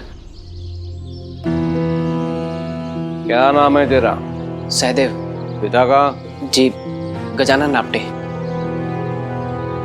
गजानन आपटे, इसका अर्थ ये है कि तुम शिरडी के नहीं हो। जी सरकार, मैं अपने जीजा जी के यहाँ आया हूँ। क्या नाम है तुम्हारे जीजा का? वो अरे कामचोर, खाता है एक पसेरी का और एक मन भर की बोरी नहीं उठा सकता। गलती हो गया सरकार, मुझे माफ कीजिएगा सरकार। बंता। ए, सरकार ने तुझे काम से निकाल दिया है। चल निकल जा यहाँ से। सुना नहीं सरकार ने क्या कहा? हाँ सर माफ कीजिएगा सर। यहाँ से चल चल निकल सरकार। चल जल्दी कर।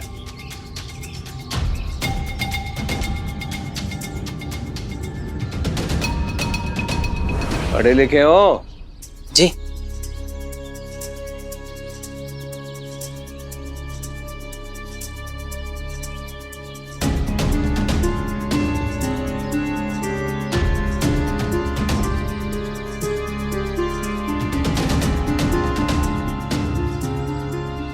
इसका हल निकाल सकते हो?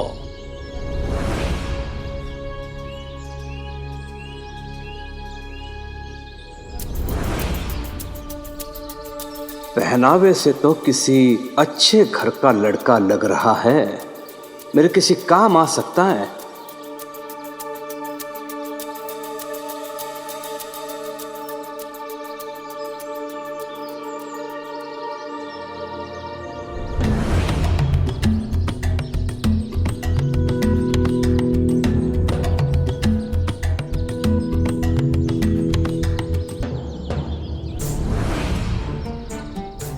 उत्तर तो बिल्कुल सही है। प्रमाण मिल गया कि ये शिक्षित है और हिसाब किताब भी कर सकता है, और फिर ये काम का भूखा है। कम दाम में इससे काम करवाऊंगा मैं। कितना परिश्रमिक लोगे? सरकार, आपको जो मुनासिब लगे, मुझे तो केवल काम चाहिए।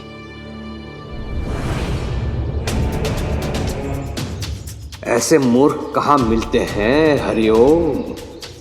बिना परिश्रमिक तय किए काम करना चाहता है भिखारी कहीं का। इसके सीधेपन का लाभ यदि मैं ना उठाऊं तो मुझसे मूर्ख कोई नहीं। हरिओम। ठीक है, कल से काम पे आ जाना ठीक 9 बजे। यदि विलंब किया तो समझ लेना कि मैंने तुम्हें काम से निकाल दिया है। बहुत बहुत धन्यवाद सरकार। मैं ये हमेशा याद रखूंगा, हमेशा आपका आभारी रहूंगा। जाओ।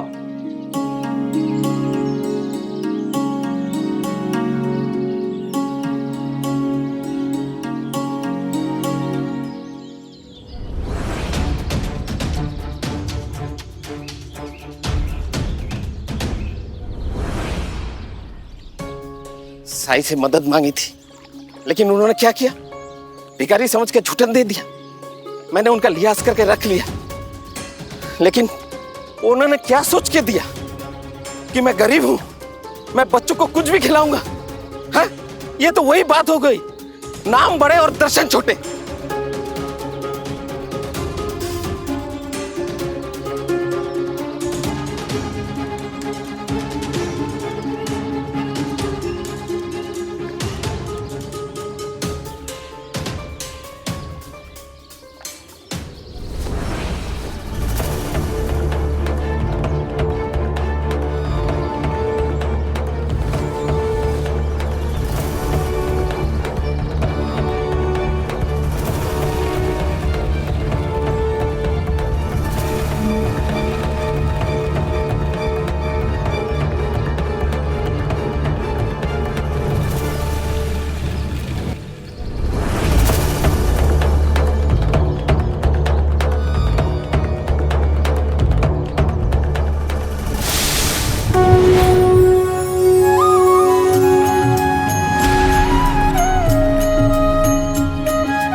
इसमें सोना था।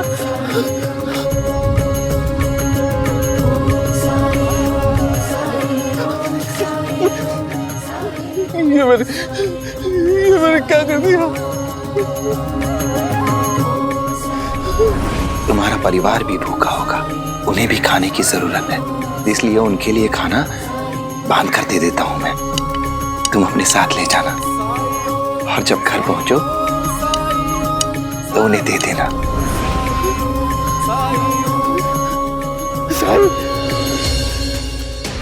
ये आपका चमत्कार था और मैंने आपके आशीर्वाद को झूठा समझ के फेंक दिया। मैंने जो गलती की है उसको सुधारा नहीं जा सकता। सच में मैं बहुत अभागा हूँ साई, मुझे माफ कर दो साई, मुझे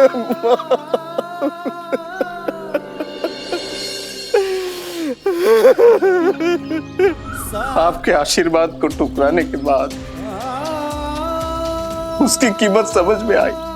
आपने जो मुझे खाना दिया था वो मैंने अहंकार में आके फेंक दिया। कृपा करके मुझे वो चीज और दे दीजिए।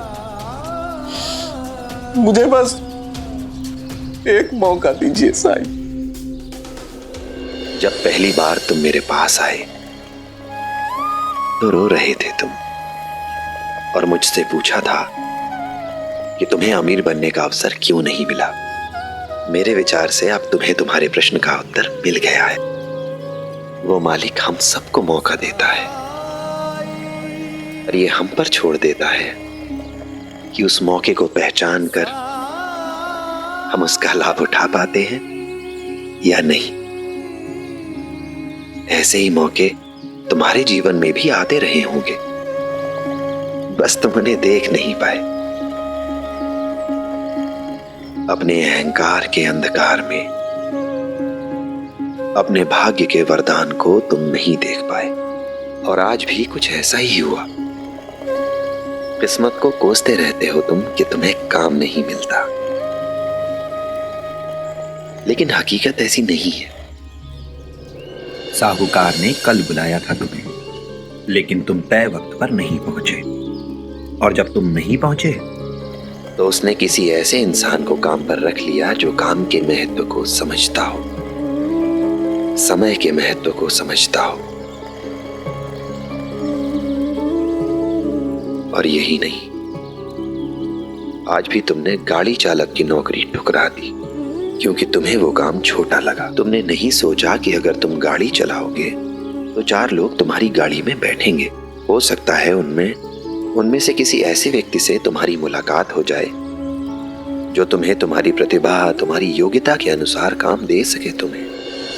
या फिर सवारी लेकर तुम अलग अलग गांव में जा सकते थे, अपने मन मुताबिक काम ढूंढ सकते थे तुम, पर उस काम को भी तुमने छोटा समझकर ठुकरा दिया। ऐसे ही मौके आते रहे, पर तुम उन्हें नहीं देख पाए। तुम तो किसी ऐसे काम की तलाश में रहे जिससे तुम रातों रात अमीर हो जाओ। पर सौरभ, सफलता ऐसी है जैसे कि पर्वत के शिखर पर चढ़ना। एक एक कदम चलकर शिखर की ओर जाना होता है। तुम तो एक बार में ही शिखर पर जाना चाहते हो, और वो भी बिना एक भी कदम चले। कोई भी काम छोटा नहीं होता, हर काम एक मौका है, एक अवसर है संसार के लिए कुछ बेहतर, कुछ अच्छा करने का। कोई इस काम को कितनी ईमानदारी, कितनी जिम्मेदारी से करता है, फर्क बस इससे पड़ता है। समझ गया साई, आपने बिल्कुल ठीक कहा। मुझे अपनी गलती का एहसास हो गया है साई। आपने मेरी आंखें खोल दी। अब से छोटे से छोटा काम करने में भी मैं शर्म नहीं करूंगा। मुझे आशीर्वाद दीजिए कि मेरी मेहनत रंग लाए।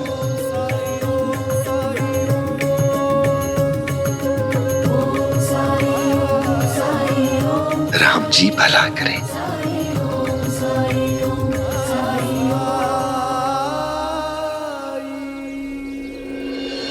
ये लो, मुंह मीठा करो। तूने मेरा दिल खुश कर दिया।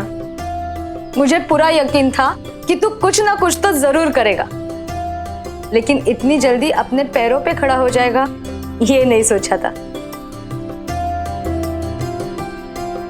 अब आने दो बाबा को, उनसे पूछूंगी मैं क्यों मेरे होनार भाई पे बिना बात के गुस्सा करते थे। वैसे नौकरी कहाँ मिली है, काम क्या है? देखो शिरडी बहुत बड़ी जगह तो है नहीं, तो जरूर हम उन्हें जानते होंगे। हे भगवान, ताई काम मिलने की खुशी में मैं इतना उत्साहित हो गया कि मैंने उनका नाम पूछा ही नहीं। मैं आप लोगों को सीधा खुशखबरी बताने आ गया। समझ सकता हूं तुम्हारी भावनाओं को, पर कुछ तो पता होगा उनके बारे में। हाँ, वो बड़े अमीर हैं और अपना उद्धव का दोस्त है ना, वो भी मुझे वहां मिला था, पर उसका नाम उद्धव जानता होगा। उद्धव? रहने दो, उद्धव अभी तो पढ़ाई करने के लिए बैठा है। और वैसे भी क्या फर्क पड़ता है किसने नौकरी दी, और ये क्या कम है कि बिना जान पहचान के इसको काम दिया है। वो जरूर अच्छे लोग होंगे। अब मेरा भाई भी औरों की तरह काम करेगा, मेरे लिए यही बहुत है। ये समाचार मैं साईं को बता कर आता हूँ, क्योंकि उन्होंने ही मुझे काम करने के लिए प्रेरित किया है। मैं जाके आता हूँ। रुको,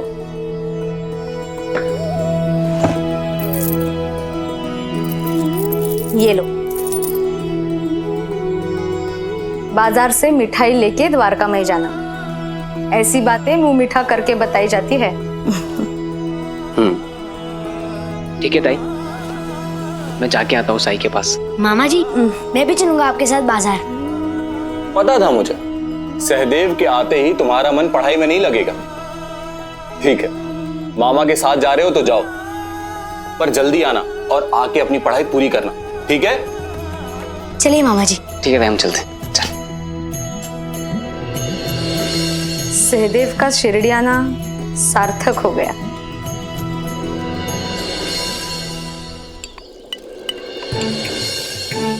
साई,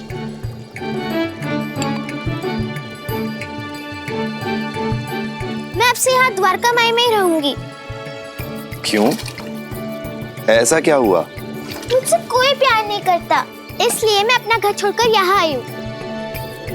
मेरी सखी परी ने कहा कि द्वारका माई में सबके लिए जगह है। आप सबको प्यार करते हैं ना साई? ऐसा कहा उसने? हाँ साई, जब देखो तब मेरी आई मुझे डांटती रहती है। आज भी डांटा था, परसों भी डांटा था और पिछले हफ्ते भी डांटा था। आज तो छोटी सी गलती के लिए सबके सामने डांटा। मेरा एक दोस्त है चंदू, उसकी आई उसे कभी नहीं डांटती। वो गलती करे तभी नहीं, और तो और उसकी आई उसके बाबा तक को भी बात नहीं पहुंचाती। इसका मतलब तो यही हुआ ना साई, केवल मेरी आई मुझसे प्यार नहीं करती। देखा ना काकी, मैंने कहा था कि निराली हमें यही मिलेगी। तो यहाँ पर है? मैं घर नहीं जाऊंगी, मैं यहीं रहूंगी, क्योंकि साई किसी को भी नहीं डांटते।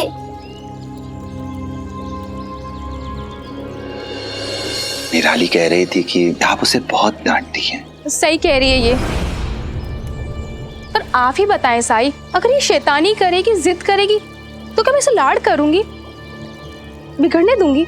नहीं ना। पर ऐसा क्या कर दिया निराली ने? अब कल ही की बात लीजिए, इसने इसके काका के घर पे घी से भरा मटका फोड़ दिया। वो लोग तो संकोच के मारे कुछ बोले नहीं, पर मैं तो चुप नहीं रह सकती ना। मैंने इसे 2 दिन तक घर से बाहर आने जाने पर रोक लगाकर इसे सजा दी है। इसकी और कारस्तानी बताती हूँ। पिछले हफ्ते पड़ोस में शादी थी, ये वहाँ बच्चों के साथ उधम मचा रही थी। दूल्हे के घर जाने वाली नई धोती पर हल्दी का कटोरा गिरा दिया और भागकर घर आ गई और धोती भी छुपा दी। जब आई को वो धोती मिली तो आई ने उनको बता दिया कि मैंने क्या किया था और मुझे उन लोगों से माफी मांगनी पड़ी। आई, आप बाबा की नई धोती दे सकती थी ना, जिससे उन्हें पता ही नहीं चलता कि मैंने क्या किया था। गलती पर पर्दा डालने से गलत सही नहीं हो जाता। अगर आपके जगह चंदू की आई होती ना, तो वो आपके जैसा कभी नहीं करती। साई, क्या अपने बच्चों की गलतियों पर उन्हें डांटना, सजा देना गलत है? निराली, तुमने सुना ना तुम्हारी आई क्या कह रही है?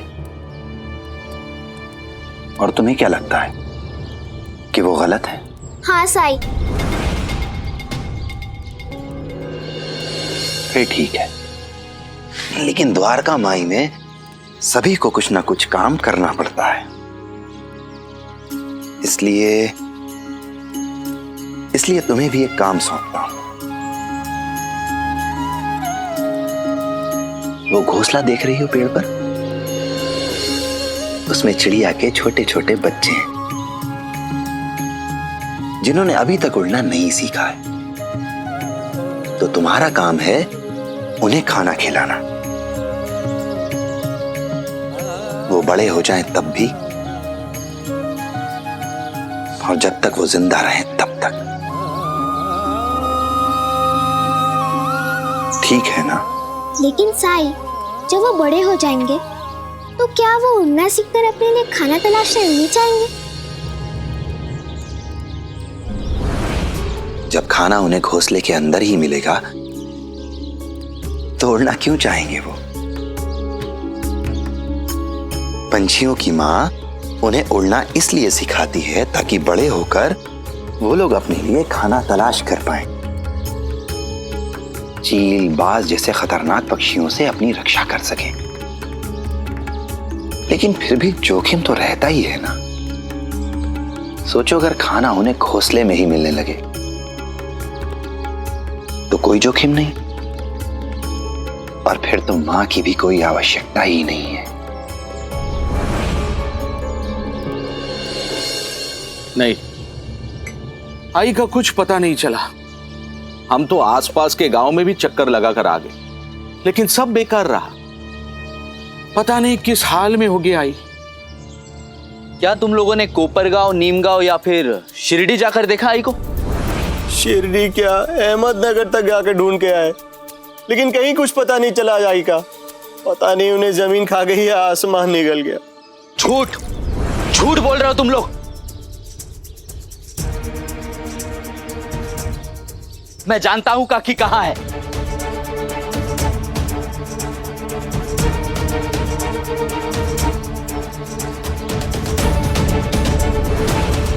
ये क्या कह रहे हो तुम? बलराम, लक्ष्मीकांत, तुम्हारा सच सामने आ चुका है। मैंने तुम्हारी आई को शिरडी में देखा है।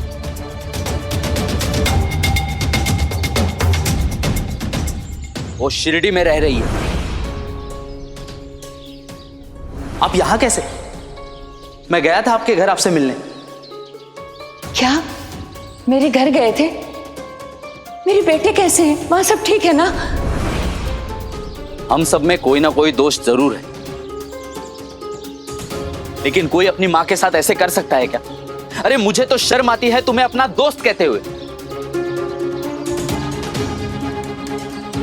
लेकिन ऊपर वाले की कृपा है, तुम्हारी आई शिरडी में सुखी भी है और खुश भी, क्योंकि वो वहां अच्छे लोगों के बीच में, जो उनके साथ इज्जत से, सम्मान से और प्यार से पेश आते हैं। और जानते हो, वहां उन्होंने अपना जरी का काम फिर से शुरू कर दिया है।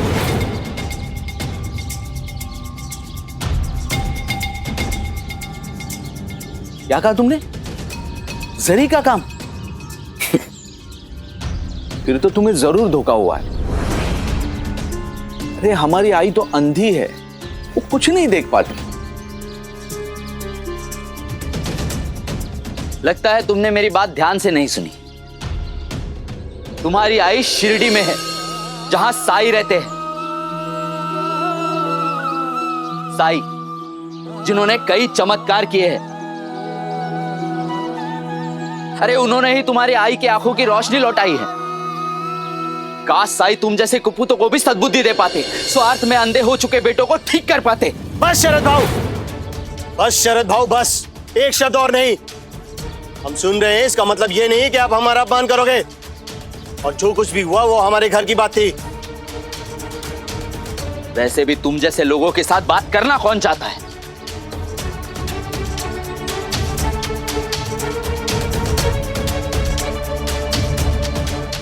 लक्ष्मीकांत, क्यों जोश में अपने होश खो बैठता है? कुछ तो समझा कर। क्यों कहा तुमने ऐसे? और क्या जरूरत थी लड़ने की? अगर उसने सबको जाकर बता दिया कि आई के साथ हम लोगों ने क्या किया है, तो क्या होगा? दादा छोड़िए शरद को, किसी को क्या बताएगा। मैं तो ये सोच रहा हूँ, आई की आंखें ठीक हो गई हैं और उन्होंने जरी का काम भी शुरू कर दिया है। अगर हम उन्हें किसी तरह वापस ले आए तो हम नुकसान में नहीं रहेंगे, क्योंकि जरी का काम करके आई खूब पैसे कमाती है। और शादी का मौसम भी आने वाला है, सोने पे सुहागा। आहो, लेकिन सासूबाई वापस आएगी क्या? हमने तो उन्हें घर से बाहर निकाल दिया था। आएगी, जरूर आएगी। वो हमें इतना प्यार जो करती है, बस हमें एक बार उसके पैर पकड़ लेने हैं, फिर वो मना नहीं कर पाएगी। जब तक आई साथ में रहती थी तब तक काम करती रहती थी, ताकि हमें कोई दुख ना हो। हमारी आंखों में आंसू देखती थी तो बाबा को भी डांटने नहीं देती थी। बस हमें आई के पास जाने और उसे कहने की देरी है। उसका दिल पिघल जाएगा। लेकिन साईं, अगर ऐसा हो तो बच्चे बड़े होने के बाद अपनी उड़ान कैसे भरेंगे? हाँ साईं, ऐसा भी तो हो सकता है ना कि मैं किसी दिन किसी कारण से ना आ पाई तो वो तो भूखे रह जाएंगे। और अगर आंधी तूफान आया या फिर पेड़ गिर गया, डाली टूट गई, तो फिर उनका बचना मुश्किल हो जाएगा, फिर वो तो उड़ ही नहीं पाएंगे। तो तुम लोग ये कहना चाहते हो कि पंछियों की माँ उन्हें जो सिखाती है वो कोई और नहीं सिखा सकता। ठीक इसी तरह जब तुम्हारी माँ तुम्हें डांटती है तो वो भी तुम्हें कुछ सिखा रही होती है। सिखा रही होती है कि जीवन में क्या करना चाहिए और क्या नहीं। और सिखाने के बीच में अगर वो तुम्हें डांट दे या तुम्हारे घर से बाहर निकलने पर पाबंदी लगा दे तो वो भी केवल इसलिए ताकि तुम्हें याद रहे कि तुमने क्या गलत किया था। लाड़ प्यार तो पड़ोसी भी दिखा सकते हैं, लेकिन माता पिता हमें गलत से सही की ओर ले जाते हैं।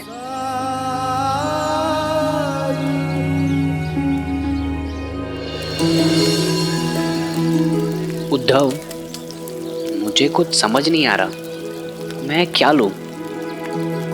वैसे साईं को क्या पसंद है? मामा जी, साईं की अपनी कोई पसंद नहीं है। वो कहता है कि जो भी प्रेम से दिया जाए वो उन्हें पसंद है। और द्वारका में मिठाई आती है तो साईं हम बच्चों को दे देते हैं।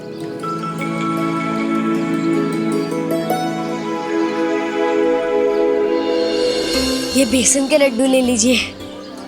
ठीक है भाऊ, एक काम कीजिए, 8 आने की ये मिठाई और 8 आने की ये मिठाई दे दो। ठीक है, ये लीजिए। ये ताई को पसंद है।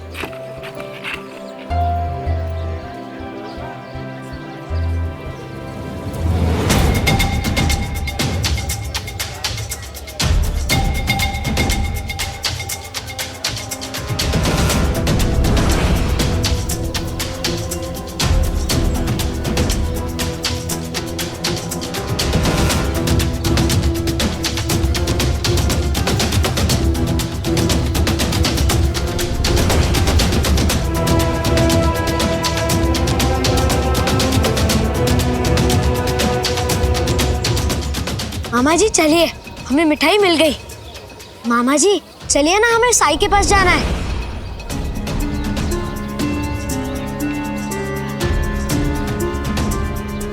हाँ चलते ना, चलो।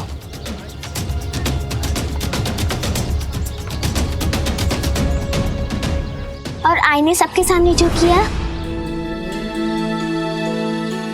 अगर आई ने तुम्हें सबके सामने डांटा, सबके सामने तुमसे गलती कबूल कराई, तो मैं समझता हूं तुम्हें बुरा लगा होगा। पर सबके सामने गलती स्वीकार करा के उन्होंने तुम्हें बहुत हिम्मत का काम करना सिखाया है। गलती हम सब करते हैं, लेकिन सबके सामने अपनी गलती स्वीकार करने की हिम्मत ये सब में नहीं होती। और अब वो गलती तुम दोबारा नहीं करोगी, तो फिर ये तो अच्छी बात हुई ना।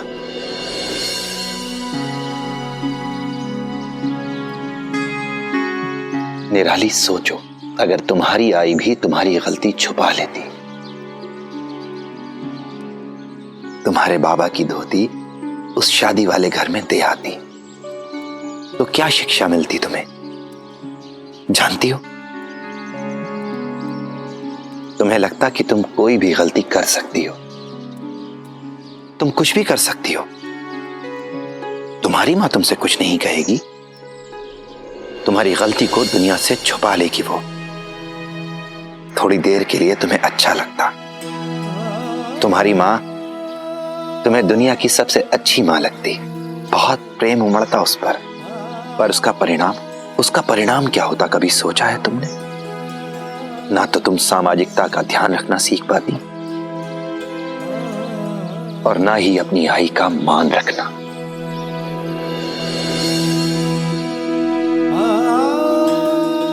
मां संसार में सबसे बड़ा शुभ चिंतक है, इसलिए उसकी कोई भी बात अस्वीकार करने से पहले सोचना चाहिए, सुनना चाहिए कि आखिर वो कहना क्या चाहती है।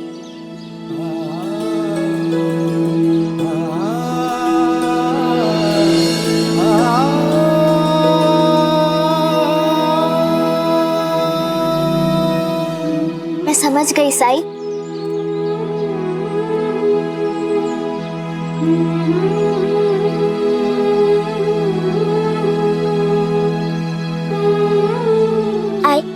अब से मैं आपकी हर बात मानूंगी।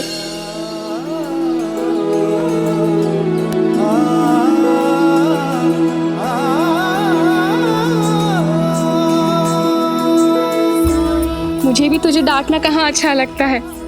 जब तेरी आंखों में आंसू देखती हूँ मेरा कलेजा फट जाता है। शुक्रिया साई। चलते हैं साई। राम जी भला करें। चलो निराली।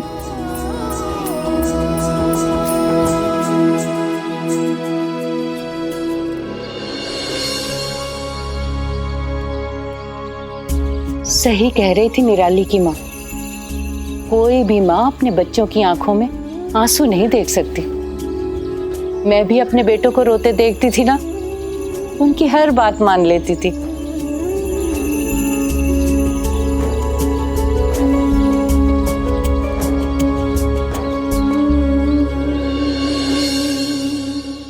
ऐसे और भी मजेदार वीडियो के लिए हमारे चैनल को लाइक, शेयर और सब्सक्राइब करें।